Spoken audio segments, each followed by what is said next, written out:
La pandemia demostró que las enfermedades no respetan fronteras. Todos somos vulnerables. Es importante que ante la situación de aislamiento no se descuide la vacunación.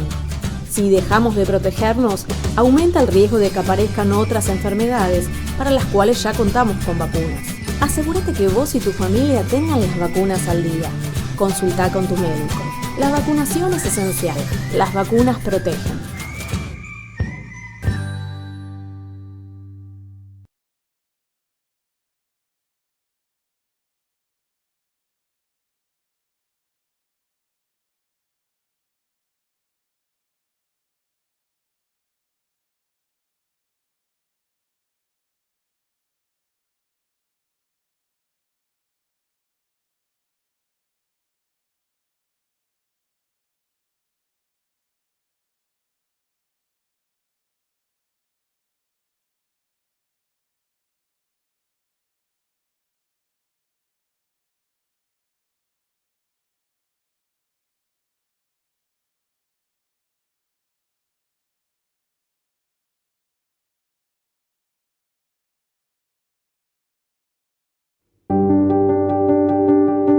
El episodio fue muy rápido, es muy rápido. Cómo se desarrolla la meningococcemia, ¿no? Con esta fiebre altísima que tuvo de noche, petequias. Se la medicaba y la fiebre seguía sostenida y no bajaba. Y de ahí directo a una unidad de terapia intensiva. Enseguida su pediatra me dijo esto es una meningitis y de un momento para otro las necrotizaciones de sus extremidades fueron enseguida. Así que bueno, en cuanto la pudimos trasladar a un centro de mayor complejidad, ahí hicieron las amputaciones de sus miembros ya necrotizados. La meningococcemia, a ver, yo te hablo como mamá, ¿no? No como médica, pero bueno, es así, se desata y no te da tiempo a nada. Yo me maquillo como para empoderarme y bueno, es como para empoderar a la otra persona maquillándose o enseñándose a maquillar.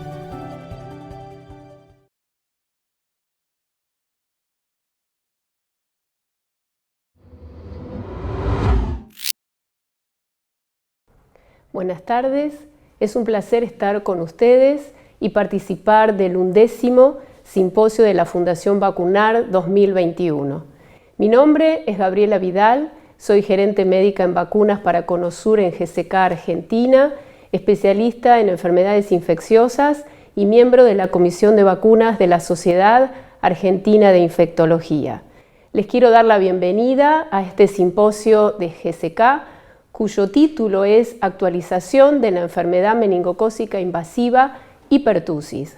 Vamos a tener 3 expositoras y al finalizar va a haber un espacio de preguntas y respuestas. Así que si ustedes quieren pueden ir ingresándolas al foro. También al finalizar va a haber un código QR que los va a llevar a una encuesta de satisfacción que les agradeceríamos si la pueden completar. Es muy breve, muy cortita y muy agradecidos por ello. Sin más, voy a presentar a la primera expositora. Agradecemos la participación de la doctora Florencia Kahn. Florencia es médica infectóloga, es la coordinadora del comité científico de la Fundación Vacunar, es la presidenta de la Sociedad Argentina de Vacunología y Epidemiología, es la vicepresidenta médica del Centro Médico Huésped y además es integrante de la Comisión de Vacunas de la Sociedad Argentina de Infectología. Ella nos va a hablar sobre la enfermedad meningocócica invasiva y específicamente sobre la vacuna de meningococo B BEC0 y su indicación en los grupos de riesgo. Gracias y te escuchamos, Florencia. Bueno, buenas tardes, muchas gracias. Gracias Gaby por la presentación y gracias a GSK por formar parte de este simposio satélite en el contexto del simposio de la Fundación Vacunar. Bueno, vamos a comenzar entonces con la presentación. Vamos a hablar de enfermedad meningocócica invasiva y la inclusión de la vacuna contra meningococo B en grupos de riesgo. Respecto a los conflictos de interés, recibo honorarios por esta presentación, no tengo otros otros conflictos de interés.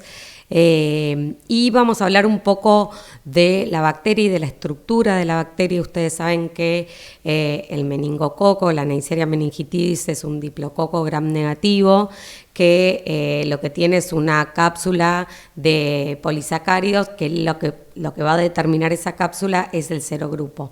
Hay diferentes serogrupos, pero los más frecuentes, sin duda, son los que ustedes pueden ver aquí en la diapositiva, sobre todo lo que respecta a A, B, C, W e Y, ¿no? Son los más frecuentes.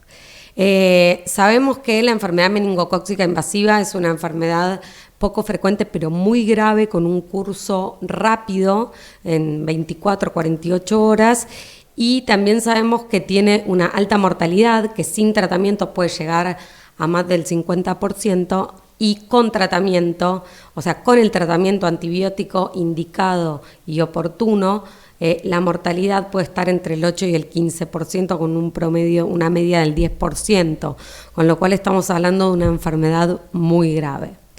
Respecto a la presentación clínica, en la mayoría de los casos se presenta en forma de meningitis y bacteriemia. Puede haber enfermedad focal en el 10% de los casos, y muchas veces es difícil de diagnosticar, sobre todo en los lactantes, porque los síntomas iniciales pueden ser inespecíficos, pero como dijimos, progresa rápidamente y la mortalidad es entre el 10 al 20%, y también es una enfermedad que puede dejar secuelas en el 10 al 20% de los casos.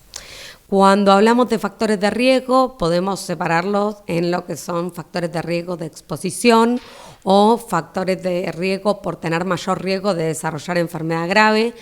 Y los que tienen que ver con el riesgo de exposición tiene que ver con el personal que trabaja en laboratorios de microbiología, personal de fuerzas de seguridad, personas que viven en comunidades cerradas, también viajeros a áreas endémicas o hiperendémicas, o situaciones de brote o epidemia. Y después hay personas que por su patología de base tienen mayor riesgo de desarrollar enfermedad grave, como ser los niños que viven con VIH, las personas con asplenia anatómico-funcional, las personas con déficit de complemento. Y también ustedes saben que hay un tratamiento para la hemoglobinuria paroxística nocturna o síndrome urémico hemolítico atípico, que se trata con eculizumab, que aumenta entre 1000 y 2000 veces el riesgo de tener enfermedad meningocócica. Así que esto es algo muy importante a tener en cuenta, y sobre todo, como vamos a ver después, se va a relacionar con las indicaciones de vacuna contra meningococo, no solamente la vacuna que está incluida en calendario, como vamos a ver, sino también la vacuna contra meningococo B. Un poco lo mismo, pero ordenado por grupos de edad. Vemos que en niños menores de 5 años, los niños menores de 1 año son los que tienen mayor incidencia por enfermedad meningocócica invasiva y son vulnerables justamente por la madurez del sistema inmune, y esto también tiene que ver con la gran cantidad de vacunas que tienen que recibir niños y niñas durante el primer año de vida. En los adolescentes y adultos, aproximadamente el 24 o 25% de los adolescentes son portadores nasofaringios. Acá es bueno destacar un trabajo que salió publicado de la doctora Ángela Gentile, donde se hizo un estudio de portación nasofaringea y se los dividió en 2 grupos, de 1 a 10 años y de 11 a 17 años, y se vio que aquellos adolescentes entre 11 y 17 años tenían mayor portación nasofaringea respecto al grupo de 1 a 10 años. Así que esto es muy, muy importante para tenerlo en cuenta a la hora de ver la estrategia de vacunación. Y también el riesgo en los adolescentes puede aumentar por su comportamiento, bueno, por, digamos, si fuman, si viven en campus universitarios, si comparten utensilios, es decir, con determinados comportamientos que pueden hacer que el riesgo aumente. En los adultos dijimos con inmunodeficiencias, con asplenia, los que viven en áreas endémicas o los que tienen riesgo ocupacional, y en viajeros para aquellos que van a áreas endémicas o hiperendémicas. Como les decía, el tema de la portación nasofaringea Es frecuente, si bien oscila entre 1 y 35% según los reportes, lo que vemos acá es que en general, en promedio, se habla de un 25% de portación y que los adolescentes y los adultos jóvenes son los que más portación nasofaringea tienen y obviamente pueden, no, en general, lo que vemos en Argentina es que los adolescentes no desarrollan la enfermedad, pero sí, al ser portadores nasofaríngeos de la bacteria, pueden transmitirla a los niños más pequeños o a las personas más vulnerables. Esta portación puede persistir desde días a meses y como les decía, es más alta en adolescentes y en adultos jóvenes, y esos portadores asintomáticos son fuente de transmisión de la enfermedad. Así que es muy importante tener en cuenta este concepto. Cuando vemos la distribución de los serogrupos de meningococo, vemos que la epidemiología es muy variable según las regiones. Ustedes pueden ver acá los gráficos en los diferentes países y en los diferentes continentes, y ustedes ven que lo que está en un color violeta es el serogrupo B, lo que está en color naranja es el W, que como pueden ver en Chile, en Argentina, son los predominantes. Ahora vamos a ver un poco más en profundidad en Argentina, pero cuando ven en otros países del mundo pueden ver que puede haber un predominio de C o un predominio de A. Entonces es muy importante siempre la vigilancia epidemiológica para saber cuál es el serogrupo que predomina. Y en este sentido, en Argentina, lo que podemos ver, y los datos en este gráfico los podemos ver hasta el 2019, pero ahora les voy a comentar datos del Instituto Malbrán del año pasado, del 2020, y lo que podemos ver es que en Argentina hay un predominio de B, sobre todo en los niños, en los lactantes menores de 1 año, que son los que tienen más riesgo de hacer formas graves, complicaciones y secuelas, y le sigue el serogrupo W. El año pasado, en el 2020, que ustedes saben que fue un año muy especial por la pandemia y porque además las formas de prevención del COVID-19 sirvieron también para prevenir otras infecciones. Entonces se reportaron 17 casos, según el Instituto Malbrán, de los cuales el 70% fue por el serogrupo B. Así que un poco esto viene a respaldar los datos que ya venimos viendo, donde podemos ver que B se lleva más o menos el 50%, mientras que los otros serogrupos llevan el otro 50%. Otra vez acá, entonces del año 2019, cuando vemos la distribución de los casos de enfermedad meningocócica invasiva en Argentina, y vemos 46% de B, y fíjense cómo el resto se distribuye entre W y C y muy poquito de los otros serogrupos. Y fíjense el impacto o la importancia que tiene esto en menores de 5 años, sobre todo a expensas de los menores de 1 año. Esto es muy importante porque esto tiene que ver con la indicación y la incorporación al calendario de la vacuna contra meningococo para poder apuntar justamente a aquellos que son más vulnerables. Entonces, como les contaba, en el 2017 se incorpora la vacuna antimeningocócica tetravalente contra los serogrupos ACWY, la vacuna conjugada, y en este sentido, en los lineamientos, lo que se dice es que se incorporan a los niños y niñas que comiencen su vacunación a los 3 meses de vida, que deben recibir un esquema 2+1, ¿sí? Y que el esquema completo de vacunación se compone de las 3 dosis. Entonces, la primera dosis es a los 3 meses de edad, la segunda dosis es a los 5 meses de edad, y la tercera dosis, que es el refuerzo, a los 15 meses de edad, ¿sí? En forma simultánea con la vacuna de la varicela. Y también, entonces, en estos lineamientos se incluyó en el 2017 como población objetivo a todos los lactantes que cumplan 3 meses de vida y los adolescentes que cumplan 11 años de vida. En adolescentes, el principal objetivo de la incorporación de esta vacuna tiene que ver con lo que vimos antes de la aportación nasofaringea. Si vamos a esto es lo que tiene que ver con la vacuna conjugada tetravalente contra los serogrupos AC, W, Y, y ustedes saben que la vacuna Bexsero es una vacuna contra meningococo B. Después Florencia nos va a contar un poco de los estudios de esta vacuna, pero es interesante ver que por la epidemiología que tenemos en Argentina, más o menos la mitad de los casos son por meningococo B. Y si vemos el esquema, el nuevo esquema, porque en algún momento el esquema fue diferente, vemos que cuando el esquema se inicia entre los 2 a los 5 meses, está la posibilidad de dar 3 dosis y un refuerzo o 2 dosis y un refuerzo.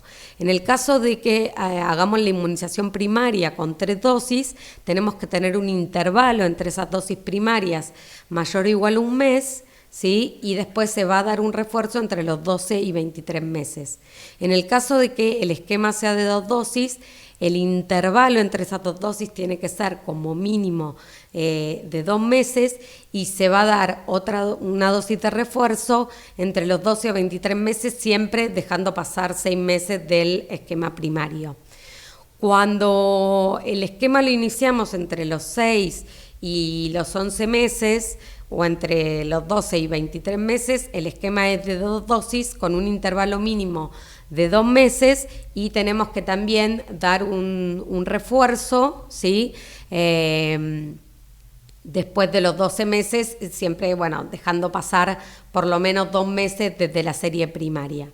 Y en el caso de adolescentes y adultos, la inmunización primaria va a ser con 2 dosis, con un intervalo mínimo de un mes. En principio, y esto después podemos tal vez discutirlo, hay que ver la indicación individual de una dosis de refuerzo en personas que tienen una exposición continua, ¿no? Podemos tal vez discutirlo posteriormente. Y algo muy importante es que la vacuna contra meningococo B, la vacuna Bexsero, en el año 2020 se incorporó al calendario nacional de vacunación para huéspedes especiales que tienen condiciones de riesgo con mayor morbimortalidad por enfermedad meningocócica invasiva. Así que esto es muy importante porque los grupos que vamos a ver ahora tienen indicación no solo de la vacuna tetravalente conjugada contra los serogrupos AC, W, 135Y, sino también tienen indicación por calendario nacional de vacunación de vacuna contra meningococo B. Y estos grupos son aquellos con asplenia anatómica o funcional, personas con déficit del complemento, personas que reciben tratamiento con eculizumab, que se acuerdan que les comenté que son personas que tienen 1000 a 2000 veces más riesgo de hacer enfermedad meningocócica invasiva, los niños con infección por VIH o trabajadores que manipulan o procesan cultivos bacteriológicos con exposición a Neisseria meningitidis.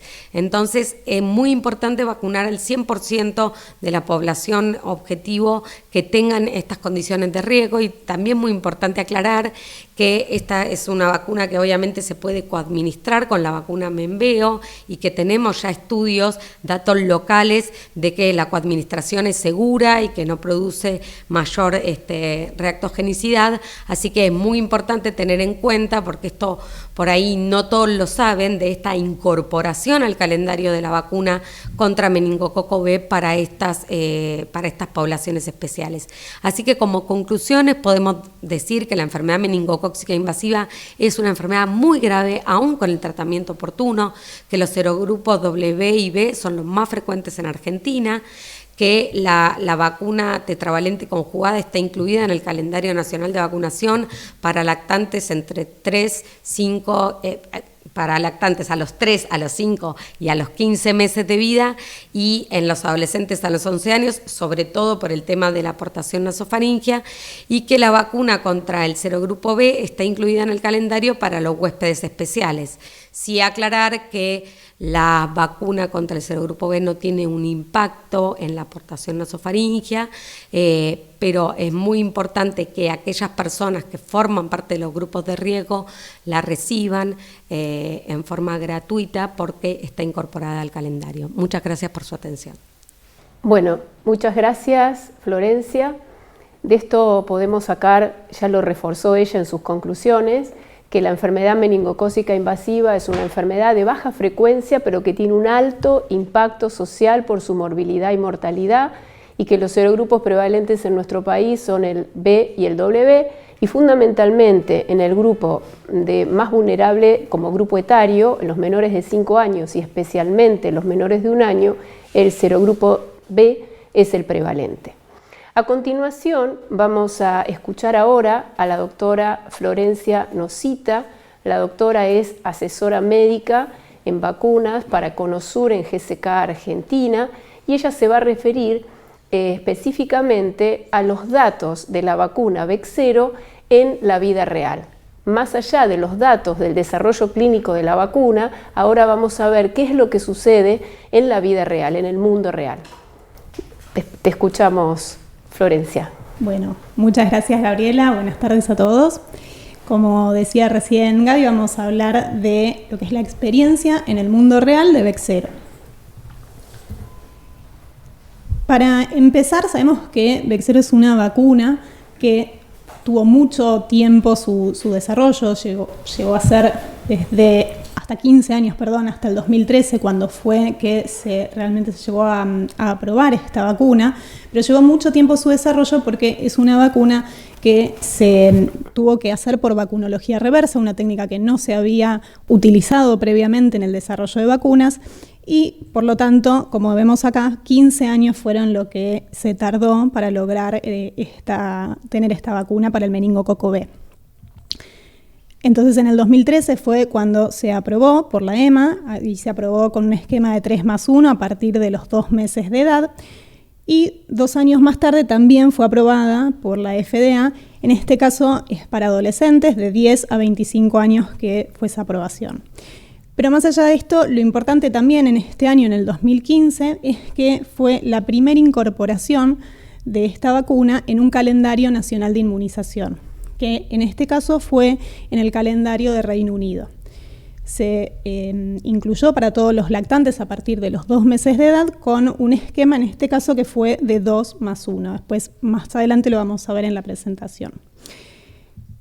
Y luego vamos a ver que ya a esta altura del 2020, el año pasado, ya teníamos esta vacuna que estaba aprobada en más de 40 países, incluyendo 9 calendarios de vacunación nacional, y también más de 50 millones de dosis distribuidas en el mundo, lo cual hace que tengamos una experiencia, como recién decía Gabriela, más allá de los estudios en los cuales se hizo, el desarrollo de esta vacuna, también en el mundo real.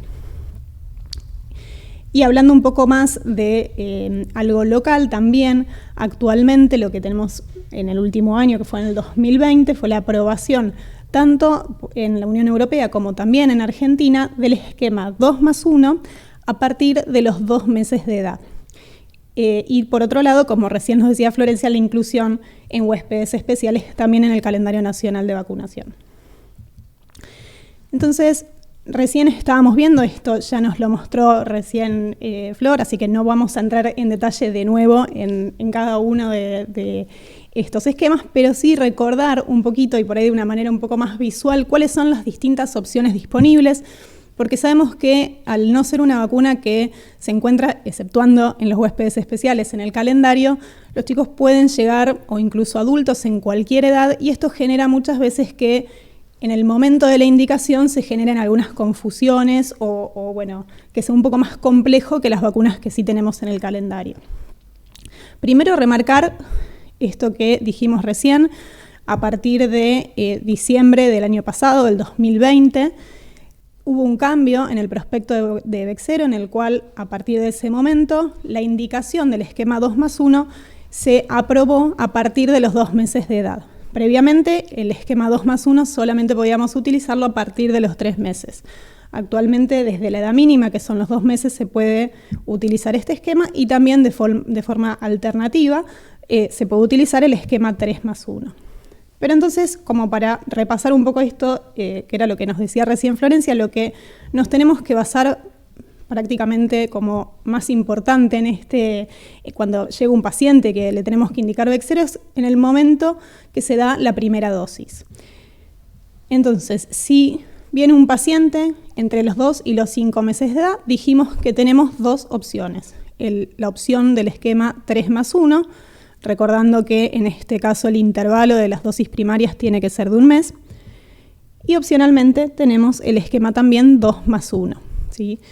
En este caso el intervalo va a ser de 2 meses entre las dosis primarias. Y siempre el refuerzo a partir de los 12 meses, entre los 12 y los 23 meses de edad, y con un intervalo de 6 meses por lo menos desde la última dosis. En el caso de los chicos más grandes, cuando ya vienen a partir de los 6 meses de edad, acá ya el único esquema que está disponible es el esquema del 2+1, acá es un poco más simple. Sí, tener en cuenta que cuando viene un paciente que va a ser de 6 a 11 meses, en ese caso el refuerzo lo vamos a tener o lo podemos dar a partir de los 2 meses de la última dosis, siempre a partir de los 12 meses de edad.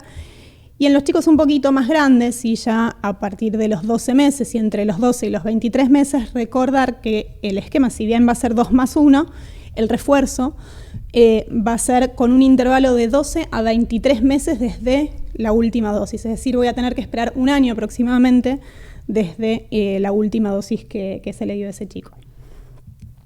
Y ya después, a partir de los 2 años, y esto incluye niños, adolescentes y adultos, en este caso el esquema ya va a ser de 2 dosis, sin necesidad de refuerzo, teniendo en cuenta esto que recién nos decía Florencia, de que bueno, también la indicación luego va a ser individual dependiendo el riesgo que tenga enfermedad meningocócica invasiva, pero bueno, por prospecto tenemos 2 dosis en la población general. Y ahora sí, pasando a la experiencia en el mundo real, que es lo que hoy nos trae acá. Primero contarles un poco, cuando hablamos de mundo real, como nos decía recién Gabriela, estamos hablando de qué es lo que pasó con la vacuna una vez que se introdujo, ya sea en programas nacionales o regionales de inmunización e incluso también para el control de brotes. Acá vamos a ver todos los países en los cuales ya está incorporada la vacuna Bexero en el calendario nacional. Podemos ver que con distintos esquemas, ya sea 2+1 o 3+1. Podemos ver que hay incorporación, la mayoría en lactantes, algunos también programas regionales, como es el caso de Australia Meridional, y también en el caso de España, que si bien la recomendación suele ser una recomendación nacional, sobre todo de las sociedades científicas, está incorporada en algunas regiones, como son Canarias y León y Castilla y León, perdón. Pero bueno, en el resto sí es a nivel nacional, y en el caso de la introducción en adolescentes, tenemos en Australia Meridional también 2 dosis incorporadas en esta región y una recomendación de tipo 2B en Estados Unidos también para adolescentes. Y como novedad, algo bien actual, a partir del 22 de junio de este año también se incorporó en lactantes en Francia. Es decir, que ya hay muchos países que la están utilizando. Y a partir de esto, más allá de que se utiliza también en muchos de estos países y en muchas regiones, se hacen estudios para ver qué es lo que pasó a partir de la incorporación, cómo cambia la epidemiología y cuál es la efectividad de la vacuna. Podemos ver que tenemos estudios tanto en situaciones de brotes, como en Canadá o como en Estados Unidos, y también otros datos en incorporaciones ya sean nacionales o regionales o en contexto endémico. Pero antes de pasar a cada una, Primero voy a hacer un comentario sobre lo que es la diferencia entre efectividad e impacto, porque muchas veces lo utilizamos como dos palabras que puede parecer lo mismo, pero la realidad es que hablamos de cosas un poquito distintas. Siempre en ambas estamos hablando de vida real, digamos, en lo que pasa una vez que se incorpora la vacuna en el mundo real. Pero específicamente cuando hablamos de efectividad, lo que estamos hablando es de el descenso, ¿sí? el del riesgo de la enfermedad, o bueno, estima el riesgo de la enfermedad, en este caso por meningococo B, comparando individuos vacunados versus individuos no vacunados. Acá esto sería como la clave de la efectividad, es comparar los vacunados con los no vacunados. En cambio, cuando hablamos de impacto, acá también podemos ver la reducción de la enfermedad, pero acá lo hablamos en individuos que son elegibles para la vacuna, es decir, que en este caso por su edad, por ejemplo, podrían haber estado vacunados, pero no sabemos si es que están o no vacunados, ¿sí? Es decir, es independiente del estado de vacunación. Esto lo que va a ver es cómo se redujo la enfermedad, en este caso una enfermedad por meningococo B, en determinada región. Entonces, ahora sí, yendo un poquito más particular a los casos de vida real, primero vamos a empezar con lo que fueron algunos controles de brotes, ¿sí? Sabemos que es una vacuna que se ha utilizado para control de brotes. Por un lado, uno de los ejemplos es en Canadá, en la región de Saguenay-Lac-Saint-Jean. En este caso, en Canadá había habido, en Quebec específicamente, dentro de Canadá, había habido un aumento de los casos por meningococo B específicamente, por lo cual se incorporó la vacuna en esta región para todos los pacientes, para todas las personas de 2 meses hasta 20 años de edad, con lo cual teníamos, digamos, un rango bastante importante de vacunación, tuvo también una buena cobertura en esta región. Y lo que se vio es que en el caso de Canadá un descenso, específicamente en esta región de Quebec, hubo un descenso de la incidencia de enfermedad meningocócica invasiva del 96%, luego de la incorporación de la vacuna en este contexto del brote. Y otro ejemplo fue en universidades de Estados Unidos. Recién Florencia nos contaba cómo en algunos adolescentes, también teniendo en cuenta el comportamiento y esto de estar en campus universitarios, puede ser mayor el riesgo.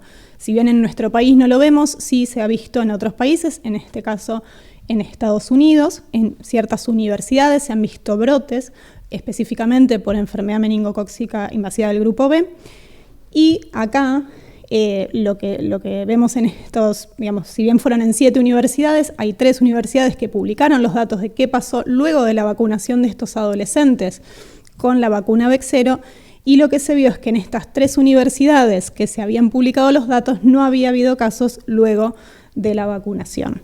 O sea que fue una vacuna utilizada de forma exitosa para el control de brotes en estos casos que estamos comentando. Pero también es importante, y creo que a todos nosotros nos importa saber qué es lo que pasa cuando se incorpora realmente en un país o también en una región.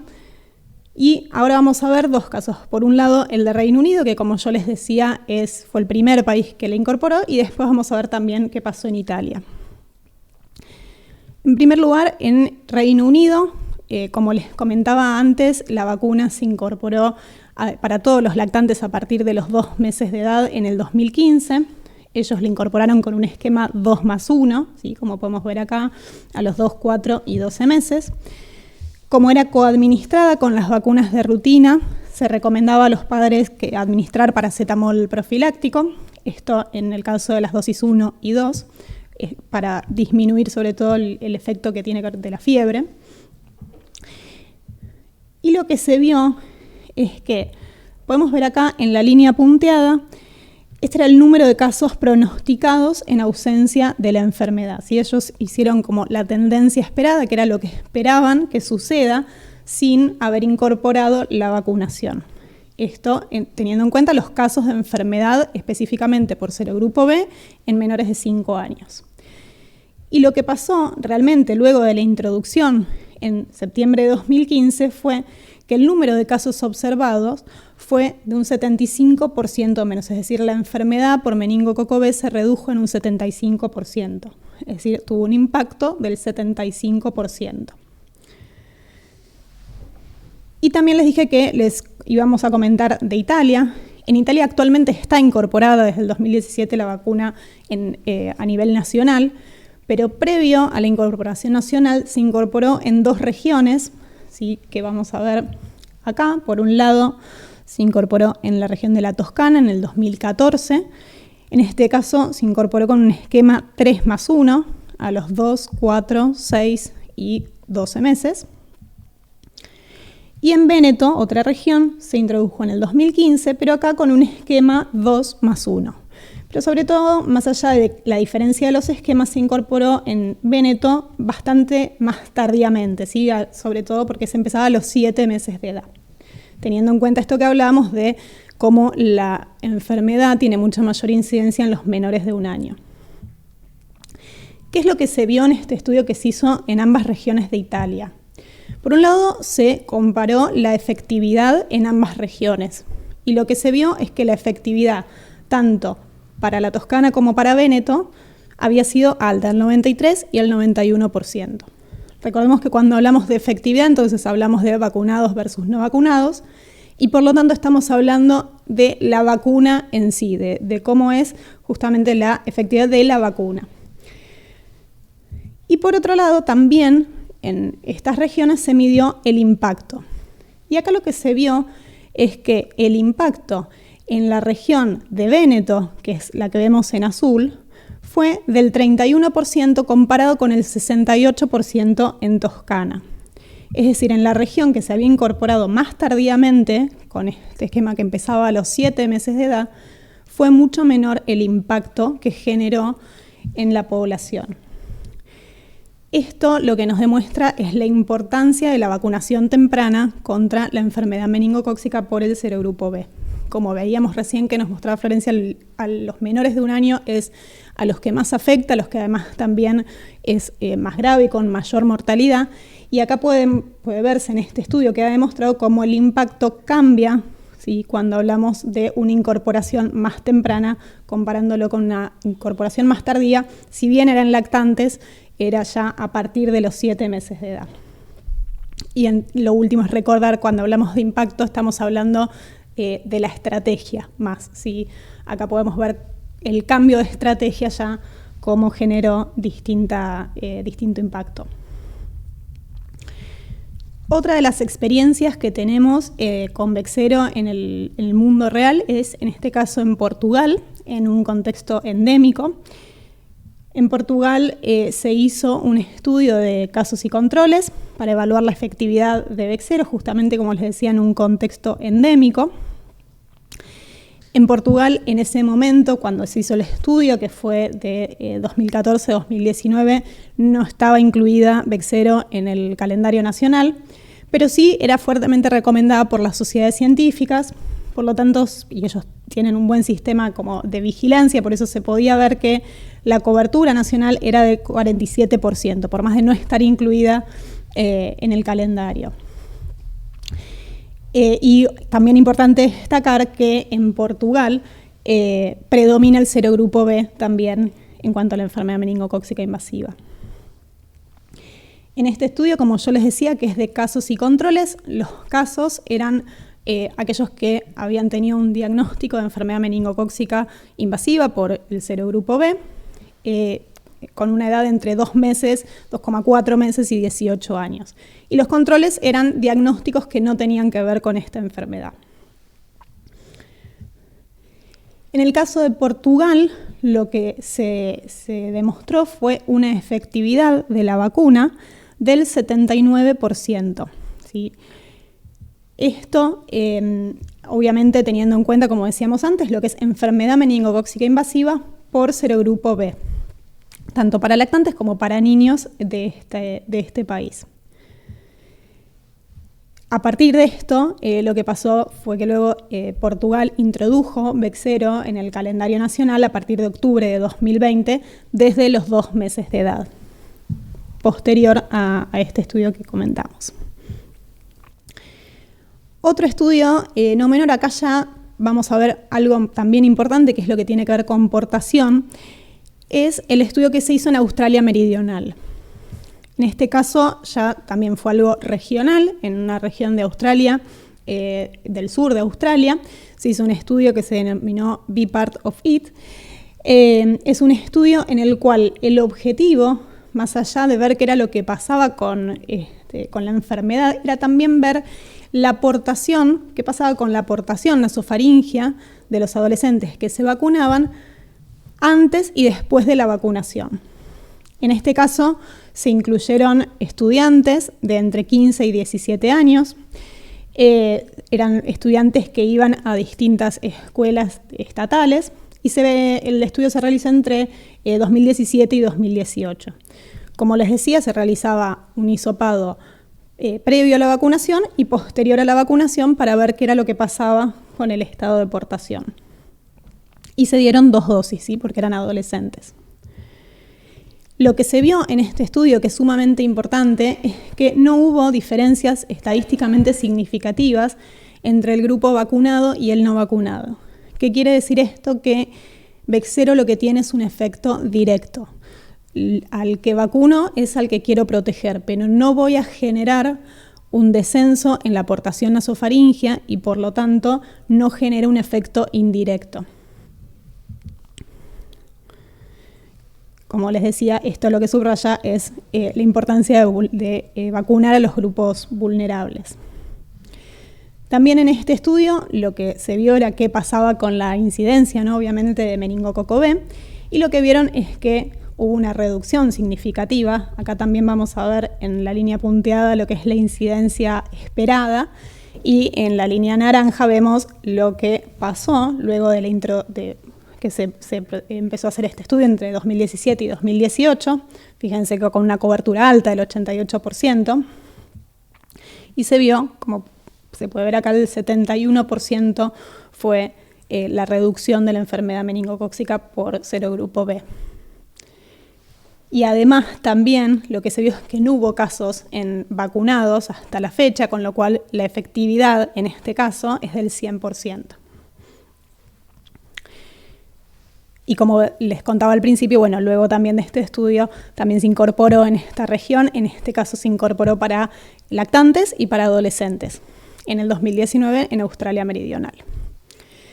Yo recién les mostré datos que tenían que ver con efectividad e impacto, como dijimos, pero ahora también para mostrarles un poco de seguridad, justamente vemos que en todos estos países que estamos viendo acá, hay datos más allá de los que les contaba recién, datos de seguridad, no solamente en aquellos que se incorporó en controles de brotes o en programas de inmunización, sino también en algunos lugares, como por ejemplo podemos ver Alemania, una vigilancia post-comercialización, ¿sí? Es decir, hay estudios de vida real también con lo que tiene que ver con el perfil de seguridad, y el perfil de seguridad en el mundo real es consistente también con lo que se veía en los ensayos clínicos. Entonces, como para finalizar, algunos de los mensajes claves de esto que estuvimos charlando hasta recién. Por un lado, recordar por última vez ya que tenemos varios esquemas con Bexsero. En los lactantes, recordar que teníamos el 3+1, pero que también ahora está la opción del 2+1 desde los 2 meses de edad. Y que tenemos datos que nos respaldan con esta vacuna en diferentes escenarios del mundo real, como para hacer un resumen, recordemos descenso del 96% de la incidencia en Quebec, un impacto del 75% en el Reino Unido, una efectividad tanto en Toscana como en Véneto mayor al 90%, 79% de efectividad en Portugal, 71% de reducción de enfermedad en Australia Meridional, con el dato de que la aportación nasofaringia no cambia, así que la protección es directa. Y bueno, y ya con esto los dejamos. Muchas gracias por su atención y vamos a seguir ahora con Gaby. Bueno, muy bien. Escuchamos recién los datos que existen de Bexsero en la vida real, no solo de impacto, de efectividad, sino también de seguridad. Por lo tanto, muy interesantes los datos y probablemente algunas preguntas nos van a quedar para después. Ahora nosotros vamos a pasar a escuchar a la doctora Verónica Logia. Verónica es gerente médica en vacunas para el CONOSUR en GSK Argentina, es infectóloga pediatra y ella nos va a hablar específicamente de pertusis y la vacunación y su prevención y vacunación en el embarazo y en adultos de riesgo. Así que te escuchamos, Verónica, y gracias. Muchas gracias, Gabriela. Buenas tardes, bienvenidos a este simposio. Y bueno, como dijo Gabriela, mi presentación va a ser sobre pertusis, vacunación en embarazadas y adultos. Y un poco la temática de la charla es poder respondernos a estas preguntas que nos vamos a ir haciendo y ver si estas preguntas en realidad constituyen un mito o una realidad. La primera pregunta que vamos a tratar de respondernos es si es necesario vacunar contra la Bordetella pertussis a adultos y embarazadas. Todos sabemos que pertusis es una infección respiratoria que es altamente contagiosa y que en una población susceptible, un caso primario puede generar entre 12 a 17 nuevos casos. Esta bacteria tiene una alta contagiosidad, tan alta como el sarampión, como podemos ver acá, y mucho más alta que otras patologías respiratorias, como ser influenza, COVID-19 o la enfermedad neumocócica. Pero también es importante saber de quiénes nos contagiamos los adultos. Hay un estudio que se hizo en Quebec, en Canadá, sobre una base de 380 adultos, donde se vio que la transmisión a los adultos ocurría principalmente en los contactos hogareños en su casa y en segundo lugar en sus lugares de trabajo.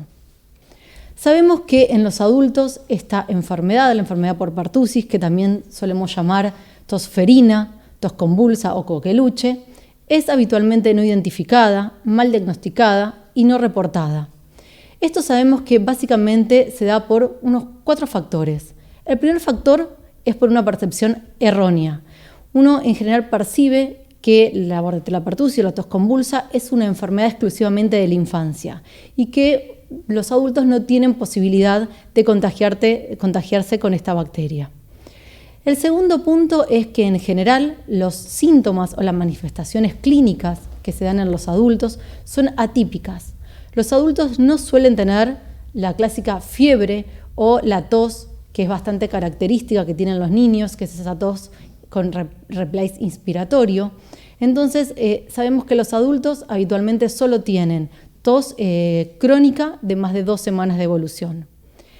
El tercer problema es que el diagnóstico es dificultoso, ¿sí? Y es tardío, y esto también se debe a las limitaciones que tienen los test diagnósticos con los cuales contamos en la actualidad. Contamos con 3 tipos de diagnóstico. El primero es el cultivo.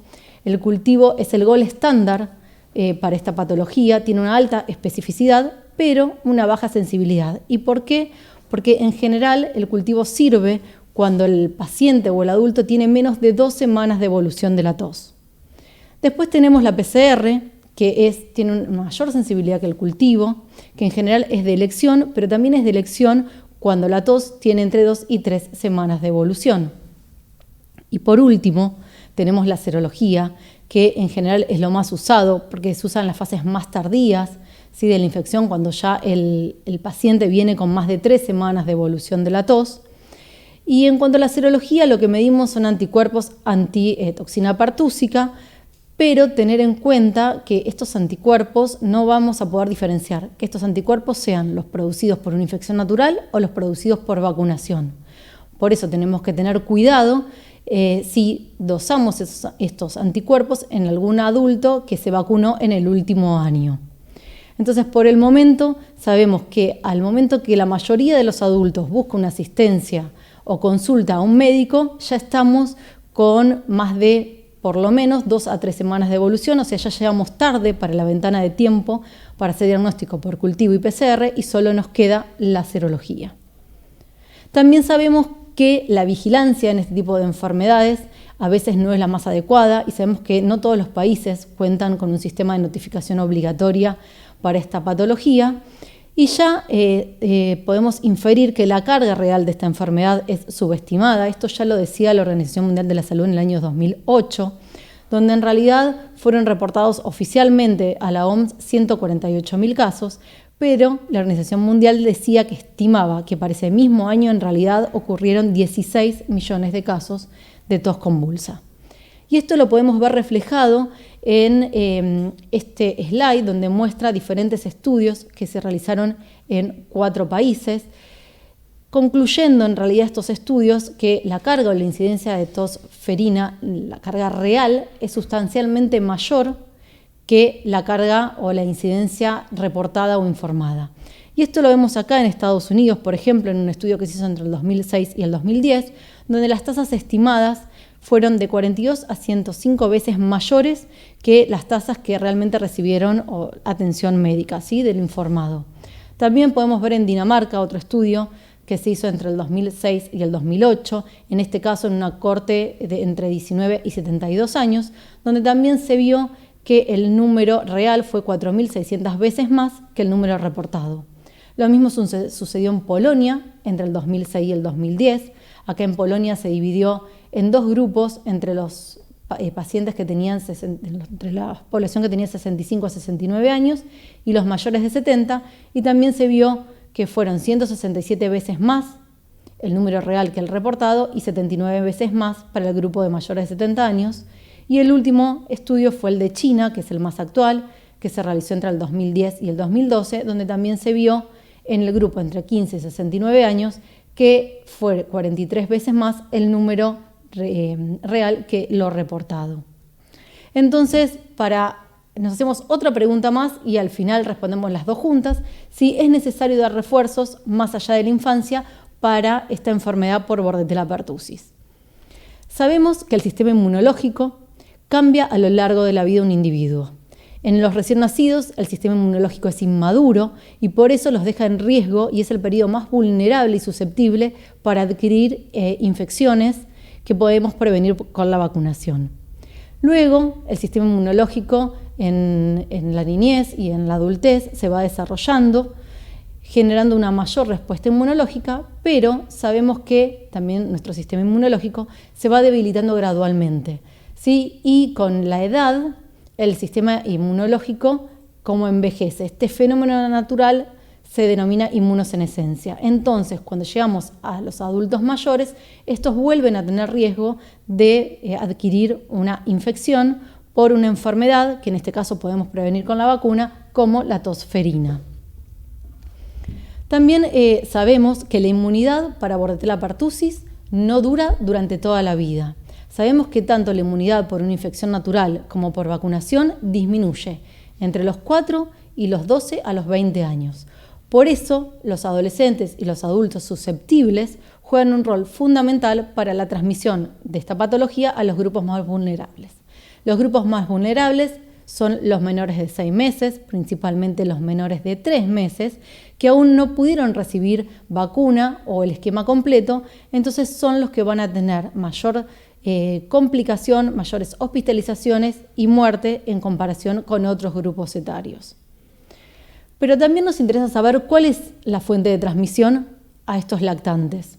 Y este es un estudio que se hizo en 4 estados de los Estados Unidos para evaluar cuál era la fuente de transmisión más frecuente a los lactantes menores de 1 año. Y lo que se vio en este estudio es que la fuente más frecuente de transmisión son los adultos mayores de 20 años en un 56%, pero también es importante ver que de este 56% en este estudio las madres representaban el mayor porcentaje, que era aproximadamente de un 30%. Luego de los adultos, la otra fuente de transmisión más frecuente, en segundo lugar, fueron los adolescentes, entre 10 y 19 años, con un 20%.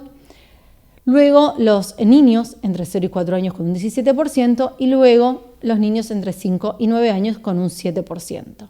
Entonces, es importante remarcar que los adolescentes y adultos son una importante fuente de infección de la tos ferina en los lactantes y por eso es importante tener una estrategia de vacunación. Los refuerzos son importantes en estos grupos para prevenir la infección por Bordetella pertussis y cerrar el ciclo y así disminuir la transmisión.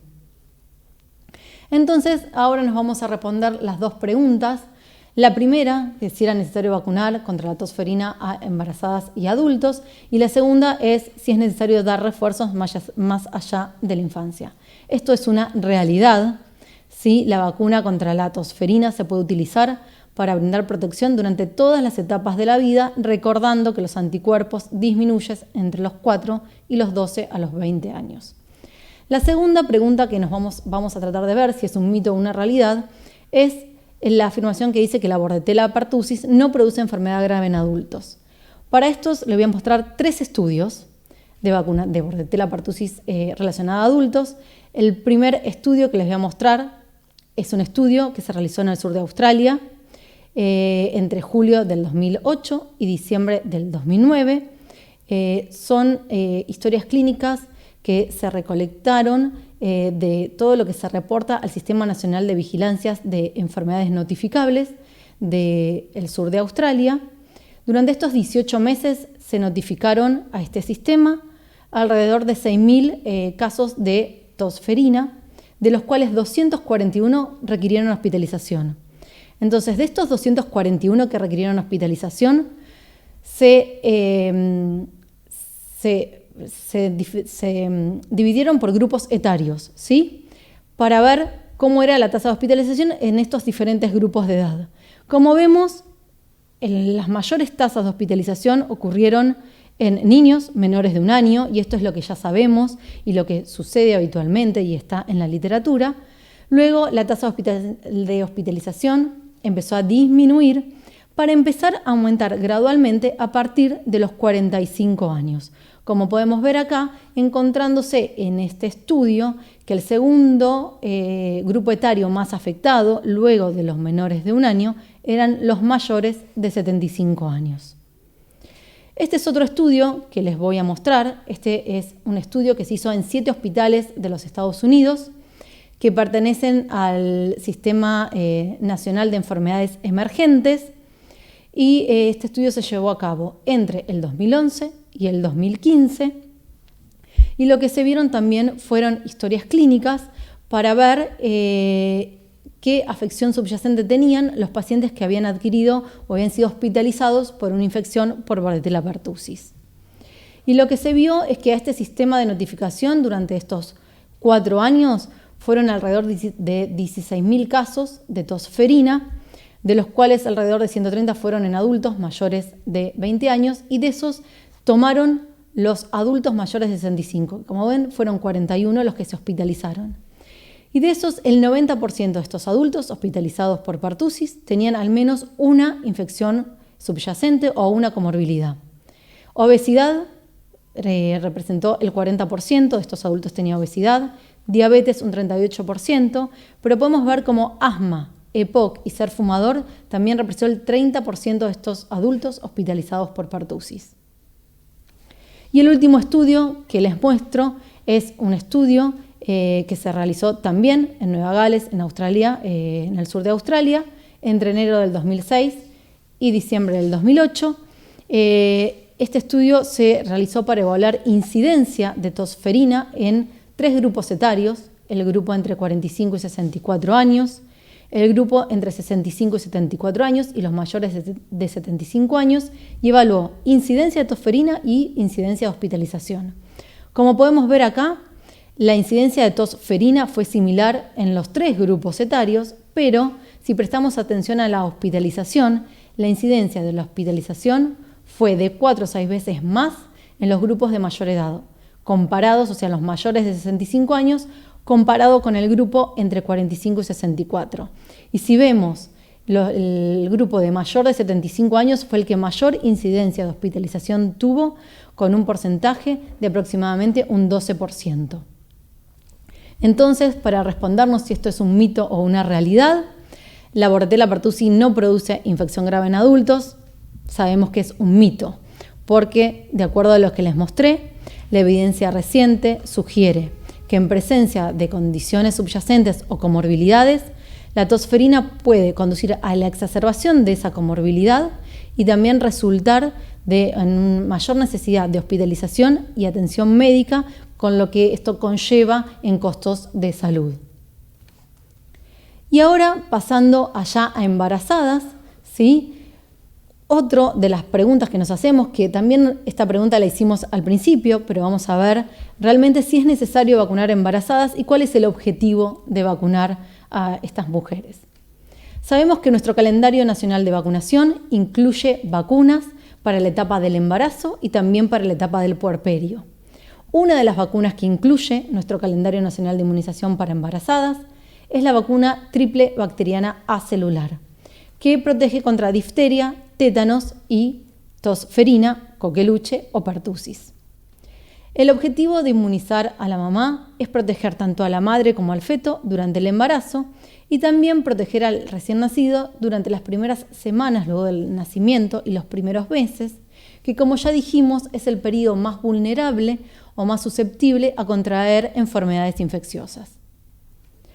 Sabemos que la mamá, la embarazada, le transmite anticuerpos, inmunoglobulinas al feto durante el embarazo a través del pasaje transplacentario.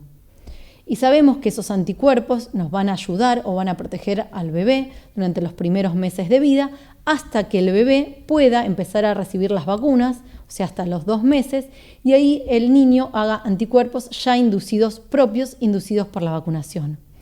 Solo para recordar que el pasaje de anticuerpos maternos a nivel transplacentario comienza en la semana 13 y tiene su pico mayor en el tercer trimestre de embarazo. Y nosotros sabemos que si vacunamos a la embarazada, vamos a tener anticuerpos maternos con un título mayor y eso le va a dar mayor duración en el tiempo y vamos a proteger al bebé durante más cantidad de meses, más allá de los 6 meses. Por eso es tan importante la vacunación materna en la transferencia de anticuerpos al feto y en su protección durante los primeros meses de vida. También sabemos que hay infecciones inmunoprevenibles que pueden causar tanto enfermedad en las embarazadas como en los lactantes. Acá tenemos 4 enfermedades inmunoprevenibles por vacunas como influenza, pertussis, tétanos y difteria.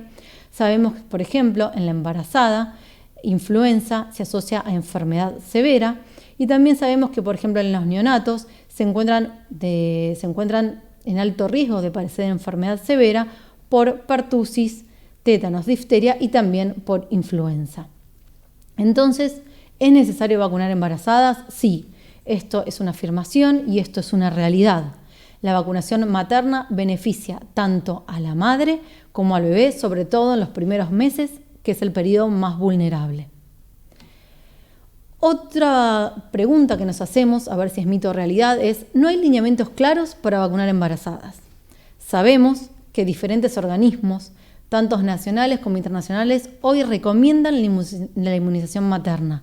También hay varias sociedades científicas y ministerios de salud de diferentes países. Acá tenemos algunos ejemplos, como por ejemplo el CDC y su Comité Asesor de Prácticas en Vacunación, que recomienda la vacuna triple bacteriana acelular a partir del tercer trimestre y durante cada embarazo. También tenemos la Organización Mundial de la Salud, junto con la Organización Panamericana y el TAC, que también recomienda la inmunización en mujeres a partir del segundo o tercer trimestre y al menos 15 días antes del parto. Y un ejemplo es la Federación Internacional de Ginecología y Obstetricia, que también respalda estas recomendaciones de vacunar a todas las embarazadas con la vacuna triple bacteriana acelular. También tenemos recomendaciones en el periodo posparto. Recordemos que si la mamá no fue inmunizada con esta vacuna durante el embarazo, debe recibirla inmediatamente en el periodo posparto. Pero saber que Argentina y nuestro país tiene una recomendación de vacunación para embarazadas. Argentina fue el primer país en Latinoamérica en incluir la vacuna contra difteria, tétanos y pertussis en el embarazo. Esto se incluyó en el 2012 a mujeres a partir de las 20 semanas de edad gestacional, con el objetivo de disminuir la morbimortalidad en los niños menores de 6 meses y controlar la infección y esta enfermedad.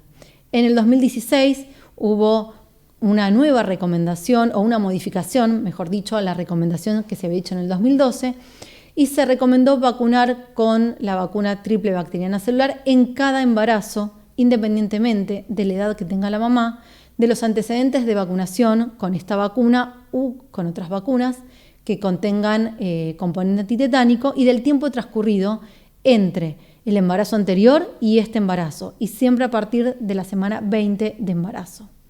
Hoy en el mundo hay más de 40 países que recomiendan la vacunación contra tosferina en mujeres embarazadas. Como podemos ver acá, casi toda América tiene esta recomendación, son muchos los países que la recomiendan. Entonces, para respondernos esta pregunta de no hay lineamientos claros para vacunar embarazadas, esto es un mito, es falso. Hoy diversas organizaciones científicas y muchos ministerios de salud y muchos países recomiendan la inmunización materna, de hecho está incluida en los calendarios de vacunación, y también hay disponibilidad de vacunas con indicación de inmunización durante el embarazo. Mito o realidad, vamos a ver para esta afirmación que no hay experiencias de vacunación materna contra tosferina en la vida real. Esto es un cuadro que resume los datos de efectividad e impacto en cuanto a la inmunización materna con la vacuna Boostrix, que es la vacuna triple bacteriana acelular del laboratorio Glaxo. Tenemos estos 3 países que tienen datos de efectividad vacunal: el Reino Unido, España, la ciudad de Valencia y Bogotá en Colombia, y uno que acá no está, que también es Australia. La efectividad vacunal para el Reino Unido con esta vacuna para lactantes menores de 3 meses fue del 88% contra la enfermedad. También vemos la eficacia en Valencia, también en lactantes menores de 3 meses, que fue un 90.9%, y en Bogotá, en lactantes menores de 12 meses, fue un 100% en la disminución de la tasa de fatalidad y un 68% de disminución en la incidencia de pertusis. Y en Australia, como le comenté, la eficacia vacunal fue del 69%.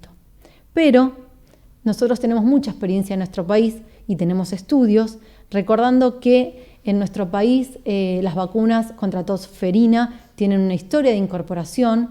Las últimas incorporaciones que se hicieron al calendario fueron en el 2009, donde se incorporó esta vacuna para adolescentes y personal de salud que atendía a menores de 12 meses.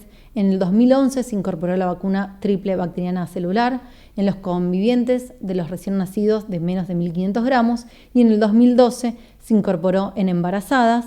Esto fue una estrategia debido a que, como podemos ver acá, en el año 2011 se presentaron 79 muertes a causa de esta bacteria, de los cuales el 60% eran menores de 2 meses, un 89% era menor de 4 meses y un 92% menor de 6 meses. Entonces, con el objetivo de disminuir la morbimortalidad en estos menores de 6 meses, se incorporó la vacuna como una estrategia. Y también tenemos este estudio, que es el estudio de impacto que se realizó en la Argentina a 2 años de la implementación de esta estrategia de inmunización materna, donde se ve un 87% en la reducción de la mortalidad absoluta y un 84% en la reducción de la tasa de mortalidad o fatalidad en lactantes menores de 12 meses. Vemos que del año 2011, que hubo 76 muertes, pasamos al año 2013 con 10 muertes. Entonces se concluye que la Argentina es un ejemplo de un país de ingreso medio que ha logrado implementar una estrategia exitosa en lo que es la prevención primaria a través de vacunas y en reducir la mortalidad en los lactantes, sobre todo menores de 2 meses, utilizando ambas vacunas, tanto la vacuna de Sanofi Pasteur como la vacuna de GSK. Y el último estudio que les voy a presentar es un estudio de efectividad también en nuestro país. Es un estudio de efectividad para ver qué efecto tuvo la inmunización materna con triple bacteriana celular en la prevención de tosferina en niños menores de 2 meses. Este estudio se llevó a cabo desde septiembre de 2012 hasta marzo del 2016.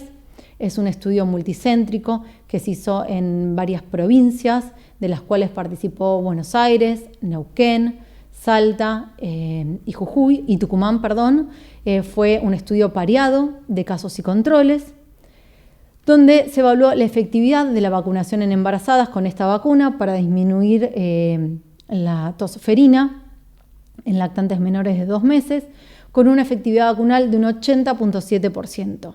Este estudio también evaluó la efectividad de la vacuna por trimestre de embarazo, Lo que mostró este estudio es que en el segundo trimestre de embarazo la efectividad vacunal fue del 77.6% y en el tercer trimestre de embarazo del 82.7%, una diferencia no estadísticamente significativa.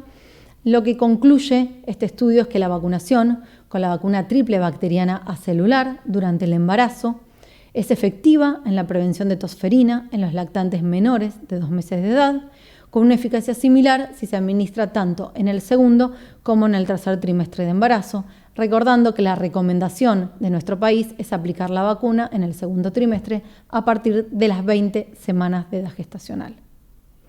Entonces, respondiéndonos a esta pregunta, si no hay experiencias de la vacunación materna contra tosferina en la vida real, esto es un mito, porque sí hay experiencia y la vacunación materna contra pertussis ha demostrado reducir la mortalidad en lactantes y contamos con datos de impacto-efectividad y con datos propios de nuestro país luego de la inclusión de la vacuna.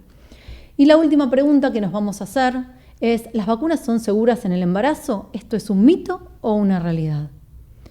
Varios estudios que les voy a mostrar dan cuenta de la seguridad de esta vacuna durante el embarazo. El primer estudio es un estudio que se hizo en Estados Unidos sobre una corte de alrededor de 53.800 mujeres, donde se vio que no había riesgos aumentados en relación a la seguridad materna dentro de los 42 días posteriores a la vacunación. Nueva Zelanda tiene 2 estudios, uno que incluyó una corte de 1.229 mujeres que tuvieron vacunación en embarazos consecutivos y otra corte de seguimiento de 793 mujeres. Para ambos estudios la vacuna se toleró bien y no hubo ningún evento adverso grave relacionado a la vacunación. Argentina, también tenemos mucha experiencia en esto y estos son datos a 2 años de la incorporación sobre 1.000.000, casi 260.000 dosis aplicadas, tanto de la vacuna Boostrix como la vacuna Adacel.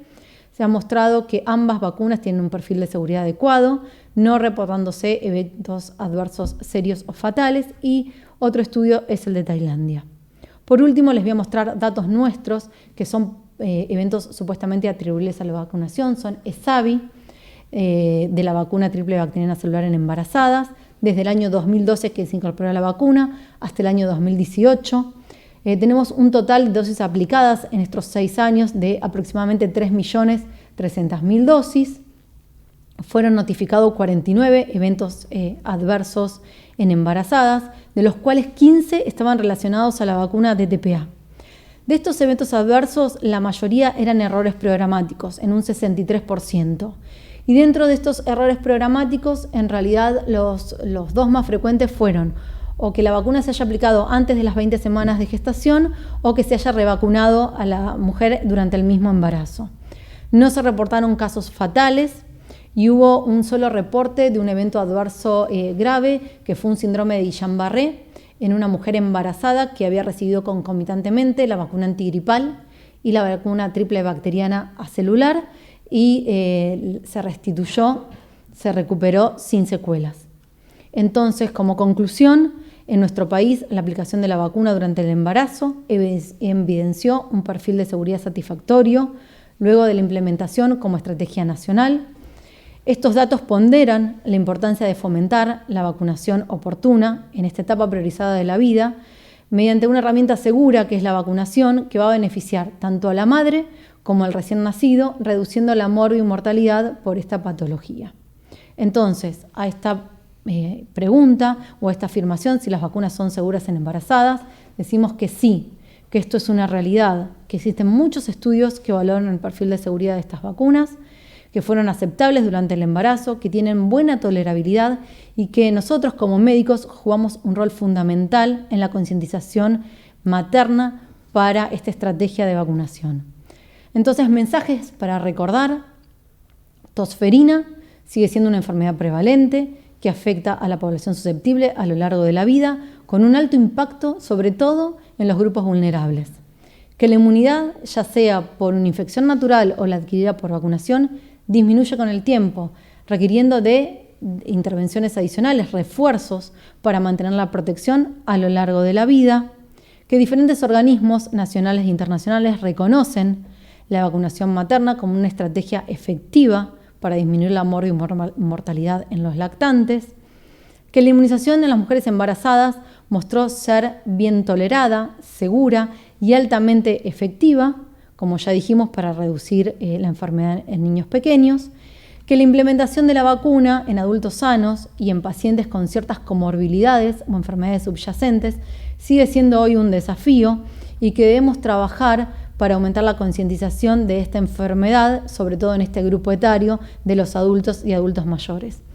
Y que nuestro laboratorio cuenta con una vacuna, Boostrix, que es una vacuna triple bacteriana acelular, indicada para la inmunización de refuerzo en niños de 4 años en adelante, y que también cuenta con una indicación formal para la administración en el embarazo durante el segundo o tercer trimestre, que tiene estudios de eficacia e impacto, con una buena inmunogenicidad y, sobre todo, y lo más importante, con un buen perfil de seguridad y tolerabilidad. Bueno, muchas gracias. Estos acá les dejamos algunos links por si ustedes necesitan algún tipo de información adicional sobre nuestros productos y también por si quieren reportar a eventos adversos o quejas de algún producto. Acá está el 0800 y también un mail. Y como nos dijo Gabriela al principio, los dejamos con el QR que les lleva a una breve encuesta que les pedimos, que les va a tomar pocos minutos, es breve, si la pueden realizar. Muchas gracias. Bueno, muchísimas gracias a las tres por las presentaciones y ahora, después que ustedes completen, espero que hayan completado el código QR y la encuesta de satisfacción, vamos a pasar a las preguntas. Hay muchas preguntas, así que espero que las expositoras se afilen y vamos a ver de responder todos los desafíos. Me parece que quizá podemos empezar por las preguntas para Verónica y después vamos a pasar a las preguntas que hay específicamente sobre enfermedad meningocócica y la vacuna de meningococo B, VEX0. Una de las preguntas que hacen, Verónica, es ¿por qué algunos esquemas en la embarazada son desde las 20 semanas de gestación y otros desde la semana 27? ¿Ambos son efectivos en cuanto al tenor de anticuerpos transferidos por la madre? Algo vos comentaste sí. Y podemos reforzar este concepto. Vamos a reforzar esto. La estrategia de vacunar en el segundo o tercer trimestre es una estrategia válida. Como vimos, la efectividad vacunal con estudios hechos en la Argentina es similar en el segundo y en el tercer trimestre. Sabemos que el mayor pasaje de anticuerpos uno lo tiene, o el pico lo tiene en el tercer trimestre, pero también sabemos que hay veces que hay muchos embarazos o partos prematuros, que si nosotros vacunamos o tenemos la estrategia de vacunar a la mamá a partir de las 20 semanas, si se producen estos partos anticipados o prematuros, vamos a tener anticuerpos y vamos a poder proteger al niño en los primeros meses de vida.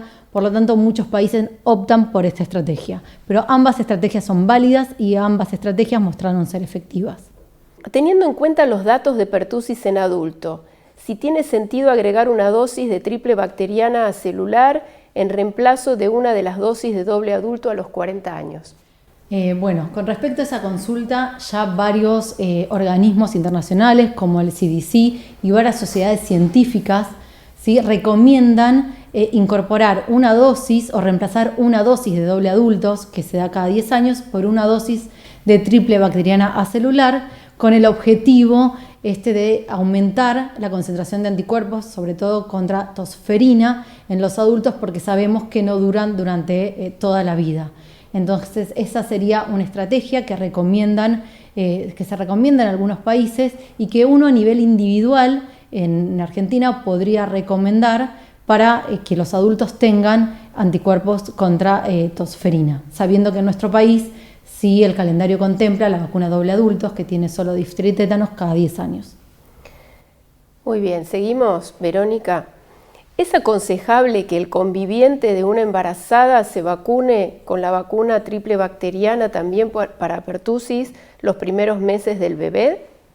En realidad, sí, lo aconsejable es que todas las personas que estén en contacto con el bebé durante los primeros meses de vida puedan recibir la vacuna triple bacteriana acelular para, como dijimos, proteger al bebé durante estos primeros meses, que es el periodo más vulnerable, y que sabemos que el niño recién se empieza a vacunar contra este componente pertusis a los 2 meses de vida y que recién tiene un esquema primario que lo va a completar a los 6 meses y que también sabemos que ese esquema primario no tiene una muy buena efectividad o tiene una efectividad alrededor del 76%, entonces es recomendable, y si uno lo pudiera hacer como recomendación individual, uno trataría de vacunar contra el HPV bacteriana acelular a todos los que conviven o cuidan a estos niños, y recordar que nuestro calendario de vacunación contempla la vacunación triple bacteriana celular en todos los convivientes de los recién nacidos menores de 1.500 gramos. Muchas gracias. Otra de las preguntas es, teniendo en cuenta el tema de inmunosenescencia y el impacto en adultos mayores, si se planteó adyuvantar las vacunas para mejorar la respuesta inmune en esta población. La verdad que no hay, o por lo menos con esta vacuna triple bacteriana acelular, no hay datos de adyuvantar esta vacuna, porque sabemos que con un refuerzo en esta población vamos a tener títulos de anticuerpos. Sí hay otros tipos de vacuna que son adyuvantadas y que se plantearon para aumentar esta inmunidad, sobre todo en este grupo etario que son los adultos mayores. Bien, entonces, si aparece alguna otra pregunta sobre la vacuna triple bacteriana celular, la vamos a hacer, y ahora vamos a pasar a las preguntas sobre meningococo. Antes de pasar la pregunta a la mesa, quiero hacer un comentario que me quedó anteriormente después de la presentación de Florencia Nosita. Es que se mostró la posibilidad de flexibilizar los esquemas de tratamiento con la vacuna de meningococo B entre los 2 y 5 meses de edad. Cuando uno comienza con la vacunación entre los 2 y 5 meses de edad, hablamos de esquemas 3+1 y de esquemas 2+1, pero la verdad, para nosotros en nuestro país, que tenemos la vacuna de meningococo ACWY en el calendario, lo más probable es que la introducción de la vacuna de meningococo B sea también a los 3, a los 5 y a los 15 meses. Es decir, que podamos coadministrar ambas vacunas, sabiendo que existe, como comentó Florencia, un trabajo que se desarrolló de coadministración. En el caso, tanto ese estudio se llevó a cabo en Argentina y en México, que demostró que no había interferencia cuando uno coadministraba ambas vacunas y tampoco aumento de la reactogenicidad. Por lo tanto, es bueno saber las alternativas que tiene, que esto nos da una flexibilidad en la administración de la vacuna de meningococo B, pero lo más probable que, de acuerdo a la introducción de ACWY en el calendario, ese sea el esquema en el cual uno tienda para no perder oportunidades de vacunación. Y ahora sí, vamos a pasar a las preguntas. Vamos a empezar desde la número 1. En esta dice, esta va para Florencia Nosita.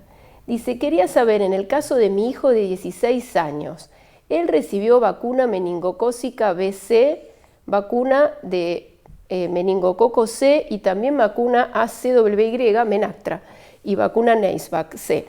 La pregunta es, ¿debe reforzar con meningococo B? Bueno, eso sería un caso particular igual, así que justo sería bueno también. Si bien es verdad, yo creo que uno puede tratar de llevarlo, sacarlo del contexto individual, porque esto no es una consulta privada, sino uno lo puede llevar el contexto a qué pasaría si uno recibió en algún momento la vacuna de meningococo B, si uno en este momento, que fue una vacuna diferente, que fue la vacuna de meningococo BC, la vacuna cubana, si uno debiera ahora recibir esta vacuna. Es decir, yo lo llevaría a ese contexto.